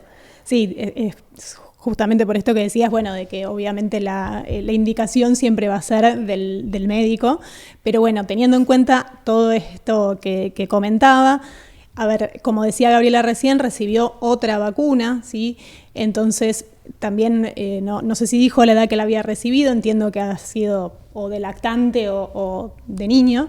En el caso de que quiera inmunizarse para meningococo B, actualmente lo que debería recibir es el esquema de vacunación con Bexsero con 2 dosis, porque como decimos es otra la vacuna, entonces en el caso de que se indique esta vacuna, tiene que completar el esquema para el esquema correspondiente a Bexsero, digamos, no tomar en cuenta esa dosis porque como decimos es de otra vacuna. Tampoco podemos saber en este momento entiendo, como decíamos, después de varios años, cuál es la positividad que todavía conserva, así que bueno, eso es algo que no lo podemos saber, pero sí que su médico le indicara nuevamente, y sobre todo para una protección individual, recordemos en esta vacuna, la vacuna para meningococo B debería recibir 2 dosis, en este caso separadas por lo menos por un mes. Con respecto a eso, me parece interesante hacer una consideración. La vacuna de meningococo B, BC, la característica era que fue una vacuna de las llamadas hechas a medida, las vacunas de vesícula de membrana externa, que se realizaban y se desarrollaban para el manejo de brotes. Es decir, que la cobertura de esa vacuna era para la cepa involucrada en el brote, como fue en su momento el brote en Cuba, como también hubo una vacuna para la cepa en Nueva Zelanda.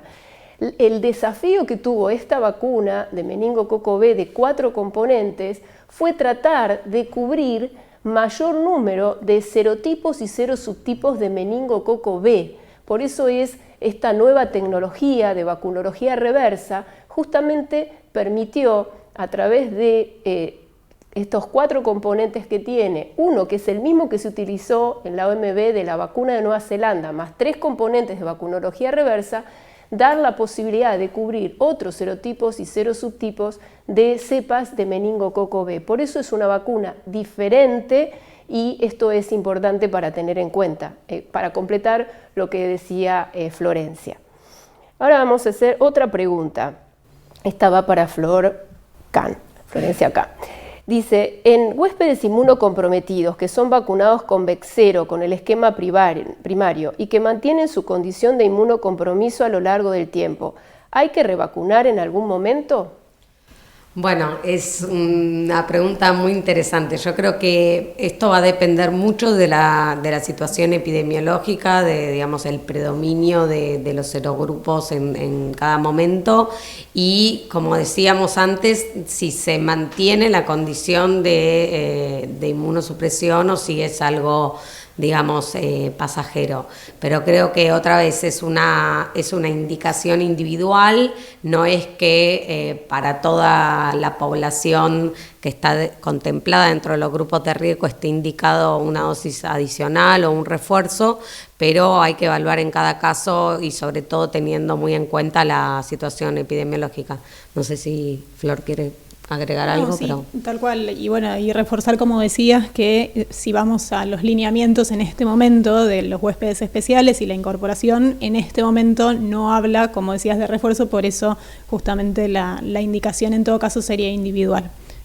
Otra de las preguntas es, ¿cuál es el fundamento de los cambios de esquemas e intervalos mínimos en edades contiguas, especialmente en los primeros meses de vida? Bueno, un poco va hacia completar, quizá vos, no sé, Flor, nos cita, si podés completar esa información. Sí, bueno, un poco este último cambio, sobre todo que hubo de esta flexibilización, como decía Gabriela, del esquema, ¿no? El 2+1.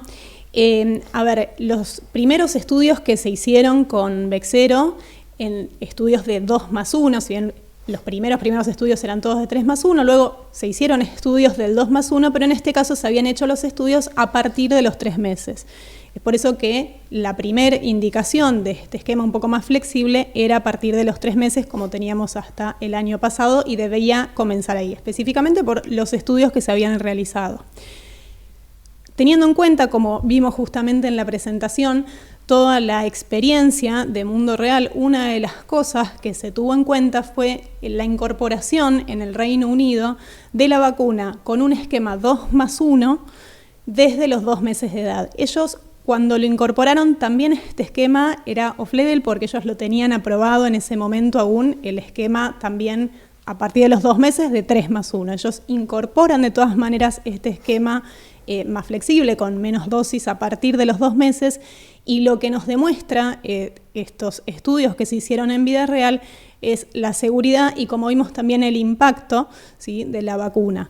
tomando en cuenta toda esta experiencia del mundo real, que podríamos decir que es el gold estándar siempre, lo que pasa en el mundo real para saber qué es lo que pasa con una vacuna, es que estos datos son presentados como para poder flexibilizar el esquema y poder aceptar un esquema 2+1 a partir de los 2 meses. Siempre tener en cuenta que, como decía al principio, cuando se aprueba una vacuna, los esquemas son a partir de los datos disponibles, a partir de los estudios que se hicieron, y por eso también es que en distintos grupos etarios, como es lo que vemos en el esquema de esta vacuna, tenemos diferentes esquemas, ¿no? Vamos a ver que se han hecho en grupo etario de, por ejemplo, de 12 a 23 meses algunos esquemas, y esos fueron los aprobados y por lo tanto eso es lo que termina estando en el prospecto. Pero bueno, este último cambio en particular tiene que ver con esto, un poco de la experiencia que ya tenemos en vida real. Otra pregunta, también para Flor Nosita. En el caso de Bexsero, en que la vacuna no incide en la aportación nasofaringea, ¿cuál es la razón de la incorporación a esta edad en los calendarios? ¿Es para evitar brotes?, preguntan. Bien, está bueno eso porque bueno, refuerza esto de que no genera un efecto indirecto.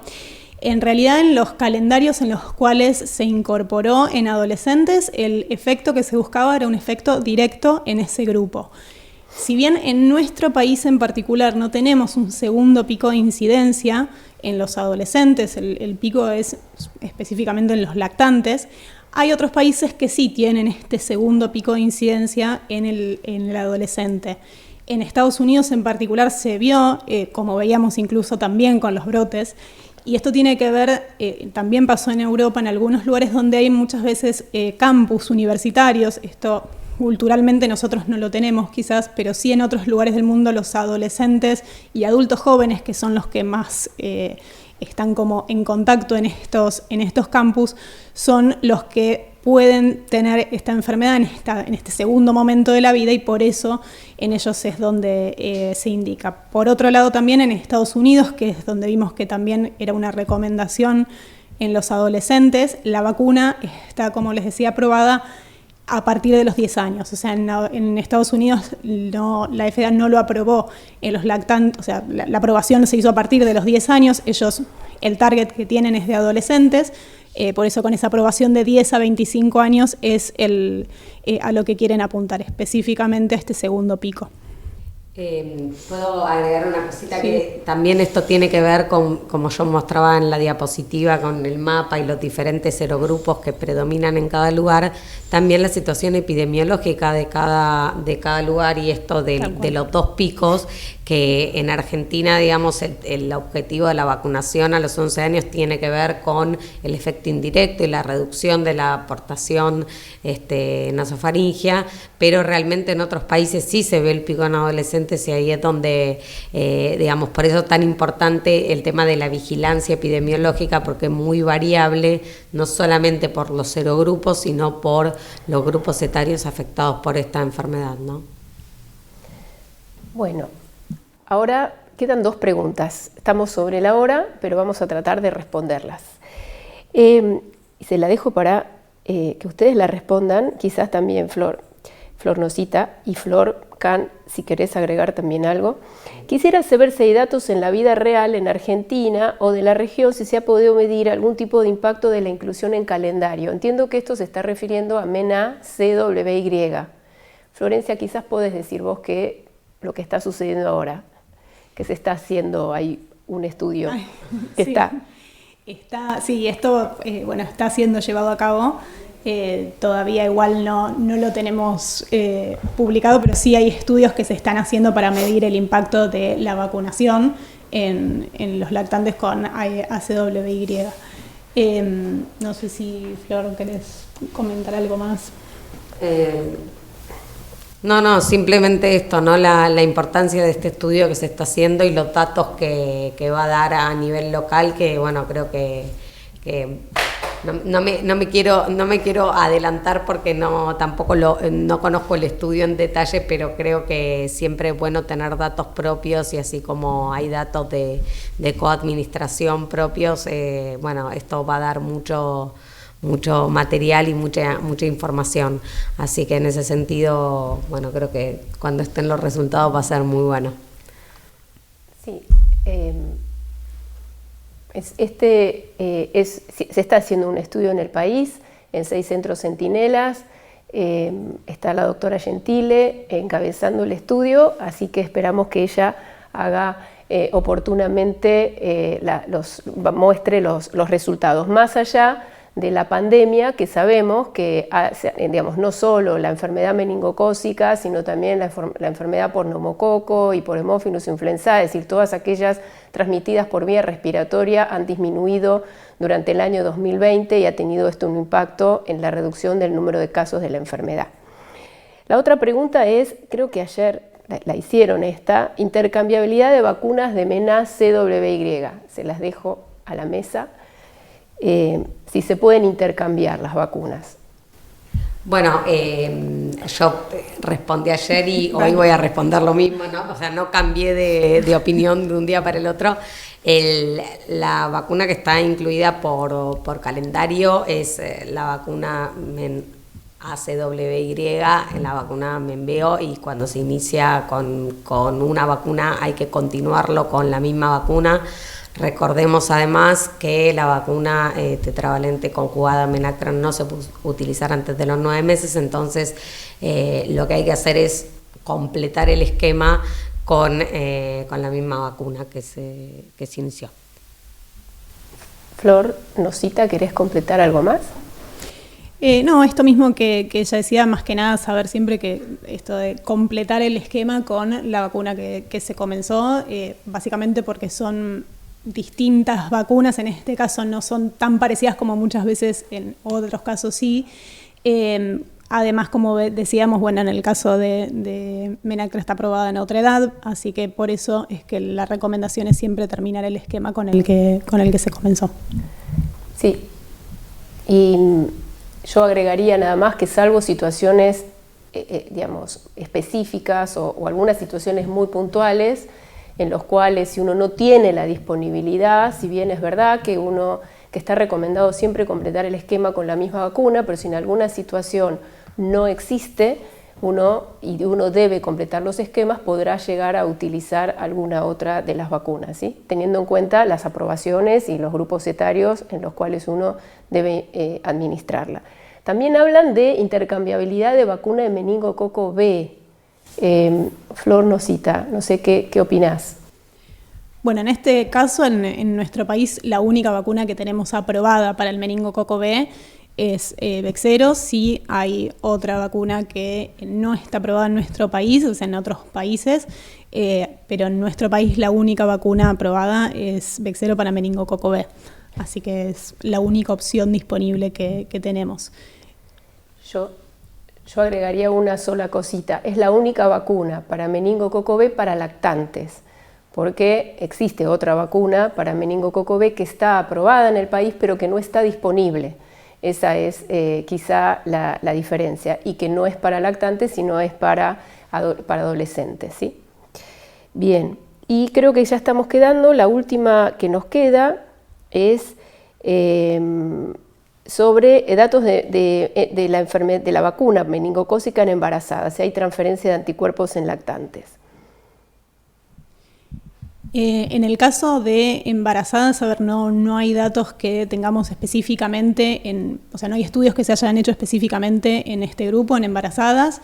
Es una vacuna que, por cómo está realizada, digamos, el ser una vacuna inactivada, podría darse en este grupo, o sea, no sería una contraindicación darla en una embarazada, pero de todas formas no hay estudios que nos muestren cuál es si hay alguna transmisión de anticuerpos o no de esta vacuna en el embarazo. Además, tampoco es algo que se busque específicamente con esta vacuna, entonces no es un estudio que se haya hecho. Pero bueno, no tiene una contraindicación específica el embarazo por ser una vacuna inactivada. Sí, no hay estudios en este grupo. Yo quería hacer un comentario, no sé si alguna pregunta más. Flor, no. El comentario que quería hacer es que en la situación que estamos en contexto de pandemia y que hay muchos esquemas atrasados, la importancia de poner al día los esquemas de vacunación, de completar esquemas, de no reiniciarlos como ya sabemos, pero digo, tenemos que poner bien el foco en eso. Hay muchos esquemas incompletos en todas las etapas de la vida, pero sobre todo sabemos que los lactantes son los más vulnerables, también los adultos mayores, pero que tenemos que realmente poner el foco y completar los esquemas. No todo es COVID, ya estamos viendo este año que hay más circulación de personas, más circulación de otros virus respiratorios y también hay que ver qué pasa con el meningococo. Y realmente entonces ponernos como objetivo para este año hacer ese recupero de esquemas para lograr buenas coberturas de vacunación que ya pre-pandemia venían en disminución y con la pandemia por diferentes razones que ya también estuvimos hablando en el día de ayer, disminuyeron aún más. Así que, y como parte del comité científico de la Fundación Vacunar, agradecer a GSK por este simposio y por la invitación. Bueno, para concluir, en primer lugar agradezco a las 3 expositoras, agradezco a todos ustedes que han estado del otro lado. Ojalá que en no mucho tiempo podamos estar todos en forma presencial. Agradecer a Vacunar, específicamente a Facundo Guevara Lynch por todo el soporte operativo, logístico y a ustedes si completaron también la encuesta. Y muchísimas gracias, un gusto para GSK haber participado de este evento. Nos veremos, si Dios quiere, quizá el próximo año. Gracias.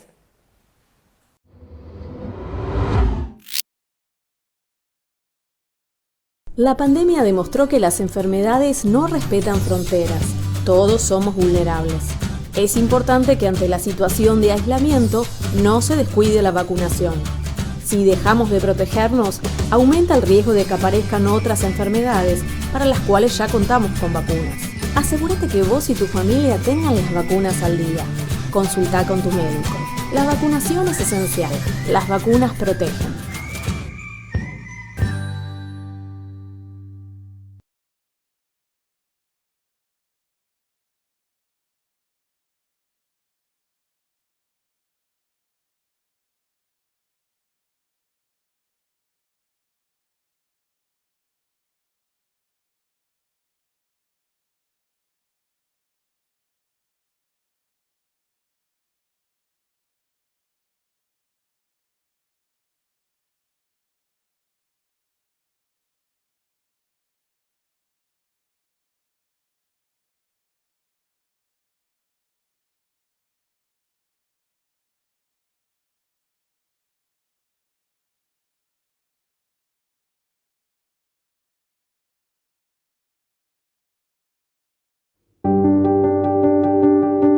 El episodio fue muy rápido, es muy rápido.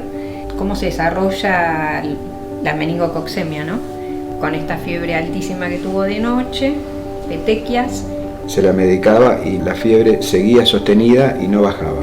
Y de ahí directo a una unidad de terapia intensiva. Enseguida su pediatra me dijo esto es una meningitis y de un momento para otro las necrotizaciones de sus extremidades fueron enseguida.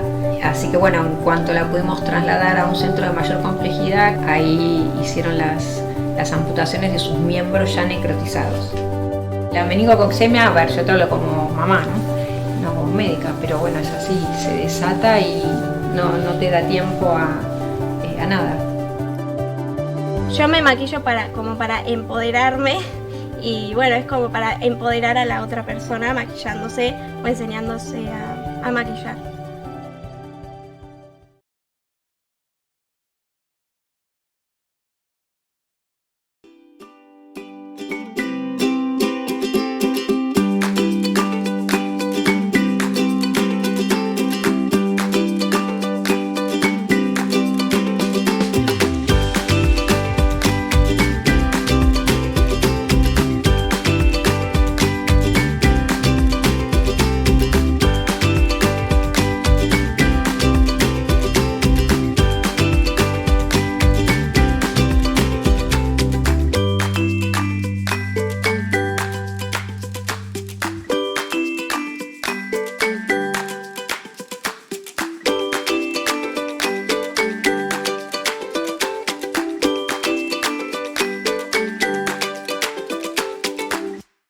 Seqirus forma parte del grupo CSL, una compañía global de productos pioneros en el desarrollo de vacunas antigripales. En Seqirus somos expertos en combatir la gripe y contamos con un amplio portfolio de vacunas antigripales, Afluria Quad y Agripal S1, ambas vacunas aprobadas en Argentina para su aplicación a partir de los 6 meses de edad. En Seqirus estamos en constante desarrollo de nuevas tecnologías para mejorar la protección contra la influenza. Te invitamos a que nos acompañes. Ganarle a la gripe está en manos de todos. Juntos podemos prevenirla.